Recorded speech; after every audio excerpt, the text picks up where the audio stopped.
This has been a trending song on TikTok. It is a Kikuyu song, particularly common among the Akorino sect of Christianity.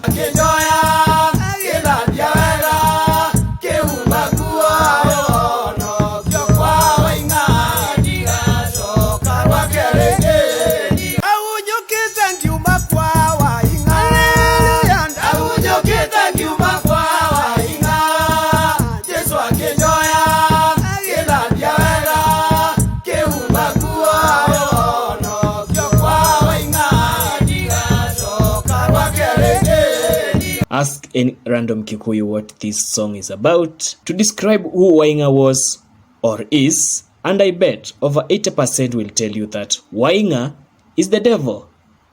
But let me burst your bubble. The big question is, was Waing'A really the devil, or was it another propaganda by the white settlers come missionaries to demonize the African spirituality? Without further ado, let's get into this interesting take on Waing'A. Waing'A was a famous Kikuyu medicine man living in Tumutumu in Nyeri County. He was known for his prowess in healing the people from common ailments through the use of traditional medicine.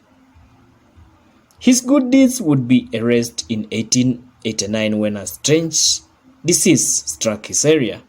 From word of mouth spread through generations, the disease caused the skin to develop rashes, become itchy, and cause great discomfort to the patients. In some cases, the patients would end up dying. From the symptoms described above, the disease was likely to be smallpox, which is debatable. Now, the disease was so strange to Waing'A, the medicine man, and given the limited knowledge on it, he used what was at his disposal to treat it. What did Waing'A do about the disease? He applied the patient's bodies with some soil that resembled ashes, making them pale and flaky, almost developing scales like reptiles. I have failed to mention one thing. When the white missionaries arrived in Waing'a's neighborhood, they got wind of his prowess in dealing with various ailments. One of the missionaries, commonly referred to as Nyaruta by the locals, erected a house just opposite Waing'a's. He built the house strategically such that he could see people coming in and out of the medicine man's house. He had introduced himself to the locals as a servant of Jesus. However, the locals had stuck to their religion and could hear none of what he taught them. When the patients left Waing'a's house looking flaky and not healed, he would pull them aside, administer the right medication, apply oil on their bodies, and within few hours or a few days, they would get healed. And the missionary would also give the patients new clothing. Smiling cunningly, the Scotsman would tell them that it was Jesus who had healed them. Now, with the youthful and radiating looks, the villagers would go from village to village, proclaiming how Jesus had healed them, and would go on to spread his gospel.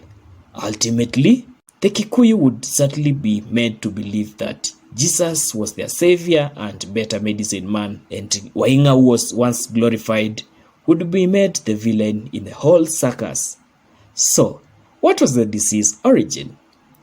According to rumors, the white settlers had come with the highly contagious disease. That also means they were better equipped to treat it. Such a biological warfare gave Waing'A the short end of the stick, which, in a fair ground, is a prosecutable offense.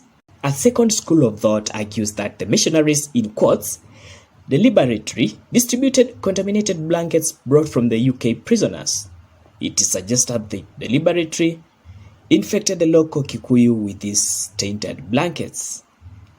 Many sought Waing'a's help for cures, but after sending them to Mount Kenya for aloe vera, he later recommended using the ash-like soil, which led to a reaction known as kuhonyoka. This prompted inquiries from the white men, asking if they had been treated by Waing'A. This is how the song Dahonyokite Giumakwai Waing'A originated. It is not the first time that the colonialists introduced a disease or calamity and magically, in quotes, developed a vaccine or solution to the same. When the COVID-19 broke out, it sent panic across the globe. curfews were deployed, movement restrictions were imposed, and in the end, common jabs that have also turned out flawed were deployed. Can Africans outsmart these tactics? Is it beyond us that we must bow to these orders? And that, ladies and gentlemen, is the short story of Waing'A. If you hear someone singing that they left Waing'A, they could be talking about the issue innocently but ignorantly. Make sure you are subscribed to this channel for more